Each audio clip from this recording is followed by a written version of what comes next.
The blood pooled in perfect circles around Grok's shattered skull, each drop catching the firelight like tiny red mirror. His rival Thak stood over the body, chest heaving, still gripping the stone club that had caved in the left side of Grok's head, with a sound like breaking pottery. The woman they'd both wanted sat 20 feet away, her face blank with shock, watching steam rise from the warm blood as it met the cold cave floor. This wasn't just murder. This was the birth of civilization's most dangerous idea, that some people are worth killing for. Grok had been the stronger hunter. Thak was faster and smarter. The woman, whose name we'll never know because names hadn't been invented yet, represented something more valuable than food or shelter. She represented the future. Every child she bore would carry half her genes forward into tomorrow. In a world where most people died before their 30th birthday, where a broken leg meant death and winter killed the weak, choosing the right mate wasn't romance.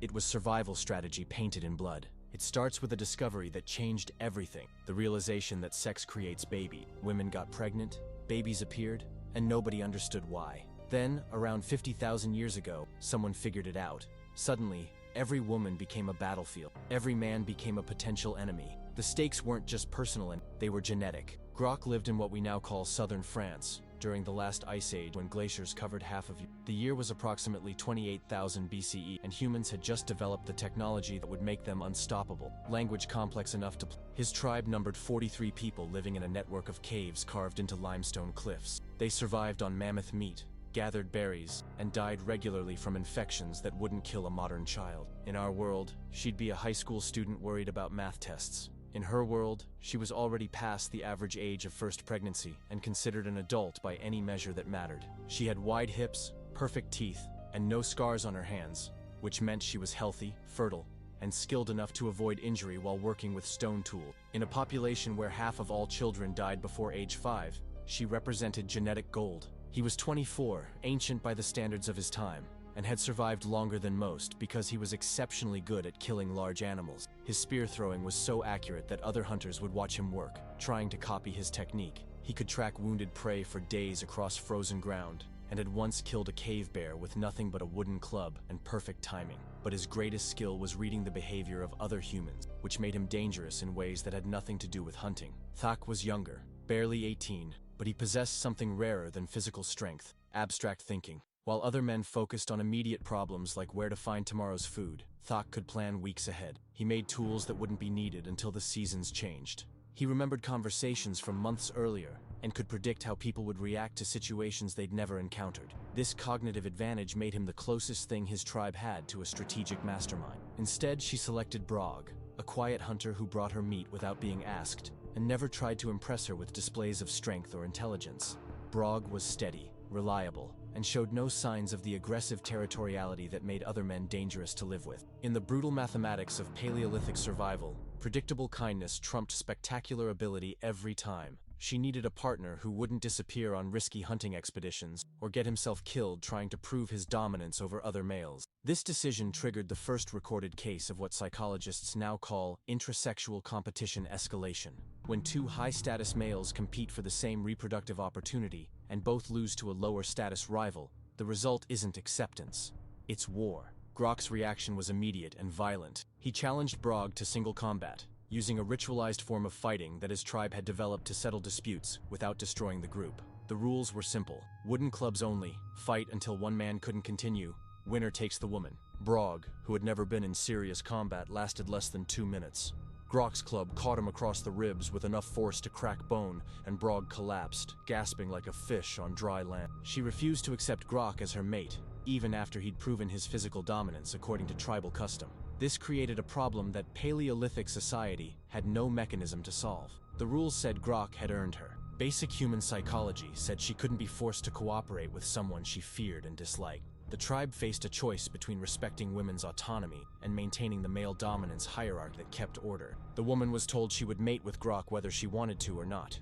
A woman taken against her will becomes a source of constant danger, someone who might poison your food or stab you while you sleep. Thak decided to wait, and his patience paid off in exactly the poison sick. His stomach felt like it was full of broken glass, and every few minutes he would vomit a mixture of bile and blood. The woman claimed she'd found some new berries and offered them to Grok as a peace offering. She'd tested them herself, she said, and they tasted sweet. What she didn't mention was that she'd made herself vomit immediately after eating the berries.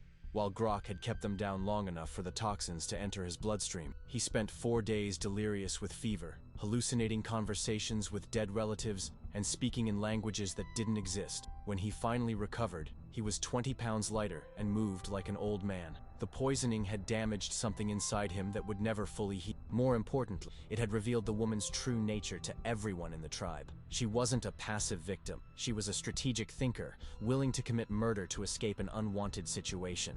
Instead of trying to claim the woman through dominance or combat, he offered her something revolutionary: partnership. He would help her kill Grok properly, in a way that looked like an accident, and in return, she would choose him as her mate freely. No force, no tribal politics, just 2 intelligent people working together toward a common goal. The ledge was 30 feet above sharp rocks, high enough that a fall would be fatal, but not so high that anyone would question why someone might slip. Thak would suggest a hunting expedition to that location, claiming he'd seen fresh mammoth tracks. Once they reached the ledge, the woman would distract Grok while Thak positioned himself for the push. On the morning of the planned murder, Grok announced that he'd changed his mind about hunting mammoths. Instead, he wanted to explore a new cave system that scouts had discovered 3 days' walk to. The change in plans wasn't random. Grok had noticed the way Thak and the woman looked at each other when they thought he wasn't watching. He'd seen the brief conversations that stopped whenever he approached. Most importantly, he'd recognized the particular type of smile that people wear when they're planning to kill you. Grok's counter-strategy was characteristically direct.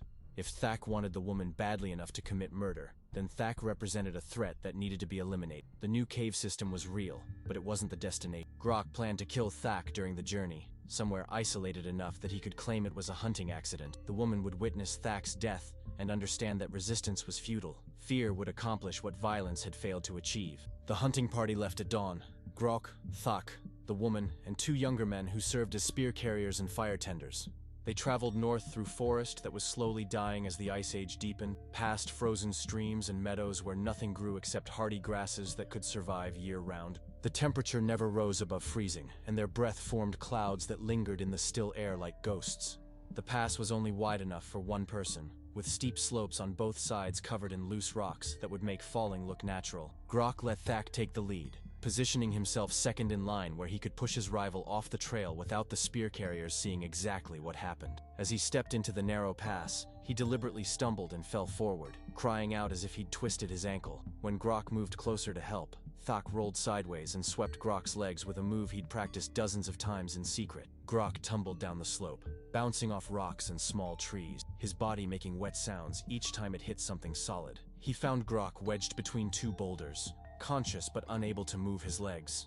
Blood trickled from his ears, which meant internal head injuries that would be fatal, even if he could somehow get back to the tribe. Thak knelt beside him, pretending to check for broken bones, and quietly pressed his hand over Grok's nose and mouth until the struggling stopped. The spear carriers, who had seen nothing suspicious, accepted this explanation without question.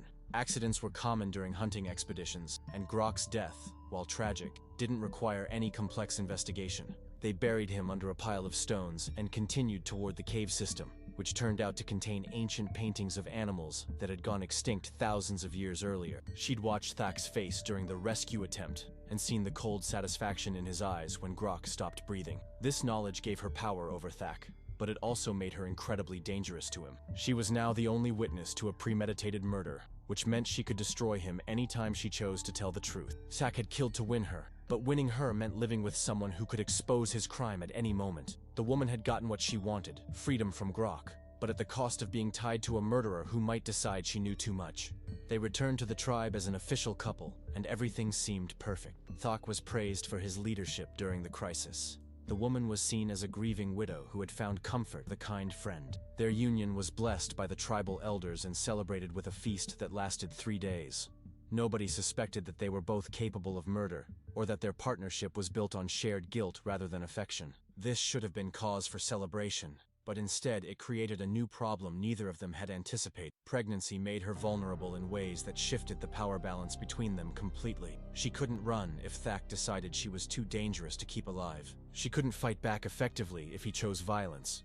For the first time since Grok's death, she was at someone else's mercy. He imagined their son growing up to seek revenge, or their daughter learning to see her father as a killer rather than a protector. The guilt he'd been able to suppress while the woman remained a potential threat became unbearable once she was carrying his genetic legacy. The solution he chose was both logical and monstrous. During the 7th month of her pregnancy, when she was too heavy to escape quickly, Thak suggested they visit the same cave system where Grok had died. He claimed he wanted to show her the ancient painting, to share something beautiful with her before their child was. She agreed, partly because she was curious about the art, but mostly because refusing would have confirmed his suspicions about her loyalty. They traveled alone this time, following the same route they'd taken with Grok 8 months earlier. The woman moved slowly because of her pregnancy, stopping frequently to rest and drink water from the frozen streams.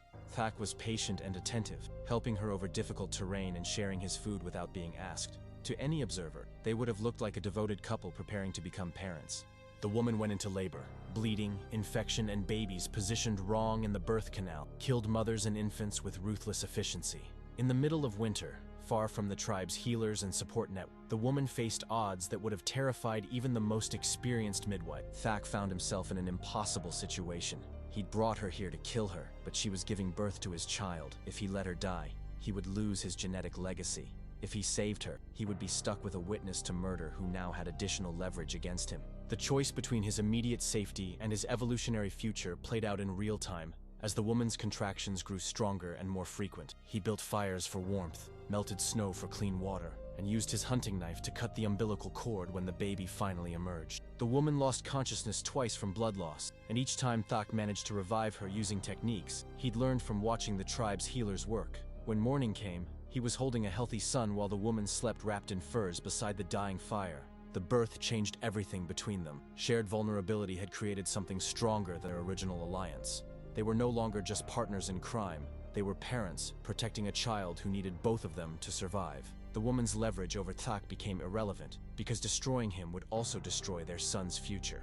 Thak's paranoia about her loyalty disappeared, because betraying him would mean making their child fatherless, in a world where single mothers rarely survived. They named the boy Ugg, which meant strong in their primitive language. He grew up hearing carefully edited versions of family history that portrayed his father as a hero who had saved his mother from an abusive relationship with a man who died in a hunting accident. The truth remained buried with Grok's bones, known only to 2 people who had learned that some secrets are too dangerous to share even with the children they're meant to protect. Ugg became the tribe's most skilled hunter by age 16, combining his father's intelligence with his mother's intuitive understanding of human nature. He never married, claiming that he'd never found a woman worth the complications that relationships create. His parents, who understood exactly what he meant, didn't pressure him to change his mind. They'd seen where competing for mates could lead, and they were content to let their genetic line end with someone who'd chosen peace over reproduction. The woman lived to 42, ancient by Paleolithic standards, and died peacefully in her sleep during a blizzard that lasted 6 days. Thak survived until 45, when a mammoth gored him during a hunt that should have been routine. Their son buried them side by side under stones arranged in patterns that would puzzle archaeologists 28,000 years later, when the cave system was finally rediscovered and excavated. The conflict between Grok, Thak, and the woman established behavioral patterns that every human society would inherit. Competition for mates, the willingness to kill for reproductive access, the use of intelligence to overcome physical disadvantages, and the formation of strategic partnerships that transcend individual desires. These innovations didn't disappear when the Ice Age ended. They became the foundation of civilization. Every strategic marriage, every alliance between families, every calculated partnership that sacrifices romance for survival advantage stems from their decision to work together instead of competing directly. The woman's willingness to poison someone who threatened her autonomy became the template for every rebellion against forced relationships that would follow. War, politics, business, and dating all operate according to rules that were written in blood on a frozen cave floor 28,000 years ago. The only thing that's changed is the sophistication of our weapons and the complexity of our excuses. We're still the same species that will kill for genetic advantage, form strategic partnerships to overcome individual weaknesses, and choose survival over morality when the stakes are high enough. The ancient paintings in that cave system, which Thak and the woman never actually got to see, depicted scenes of human cooperation that their story had made possible. People working together to hunt massive animals, sharing food during times of scarcity, and caring for children who weren't their biological offspring. These behaviors, which we consider evidence of early human nobility, were actually survival strategies developed by individuals who'd learned that some goals require murder, while others require mercy. Modern humans still face the same choice that confronted Grok and Thak: compete destructively or cooperate strategically. The difference is that we've created legal systems, social norms, and cultural institutions designed to make cooperation more profitable than competition. We've made murder expensive and partnership valuable, but the underlying drives haven't changed. We're still animals competing for genetic advantage in a world where resources are limited and death is permanent. Every time you see someone make a decision based on jealousy, ambition, or the desire to control another person's reproductive choices, you're watching the same story play out that began when two cavemen wanted the same woman. The setting changes, the weapons become more sophisticated, and the excuses grow more elaborate, but the fundamental dynamics remain identical. We're still fighting over access to mates, still forming alliances to overcome stronger rivals, and still discovering that getting what you want often creates problems worse than the original deprivation. The blood has long since been absorbed by the cave floor, and the bones have crumbled into calcium powder that feeds plants no human will ever see. But the ideas born from that ancient violence are immortal, passed down through genetic memory and cultural tradition to every generation that follows. We are all descendants of people who were willing to kill for love, and that heritage shapes every relationship we form and every choice we make about whom to trust with our... The woman whose name we'll never know changed the world by refusing to accept that she was property to be won or lost by men stronger than herself. Her rebellion created the template for every human rights movement that would follow, every legal system that recognizes individual autonomy, and every cultural evolution that values consent over conquest. She proved that intelligence could defeat strength, that strategic thinking could overcome immediate disadvantage, and that some principles are worth dying for. Her willingness to poison Grok and help Thok commit murder established the precedent that noble goals can justify terrible methods, that protecting the innocent sometimes requires eliminating the guilty, and that moral purity is a luxury that people in desperate circumstances can't afford. This contradiction between idealistic goals and pragmatic methods became the central tension of human civilization.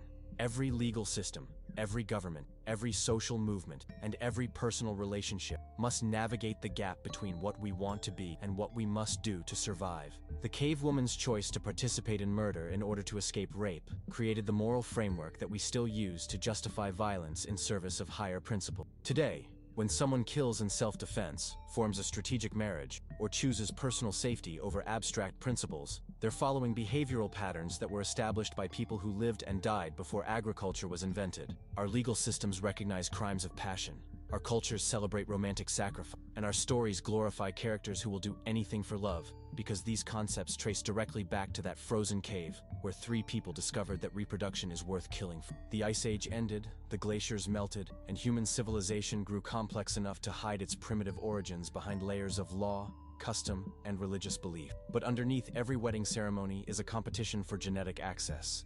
Behind every murder trial is the question of whether violence was justified by reproductive advantage. Within every love story is the ancient truth that some people are worth dying for and others are worth killing. Two cavemen wanted the same woman, and their conflict created the world we live in today.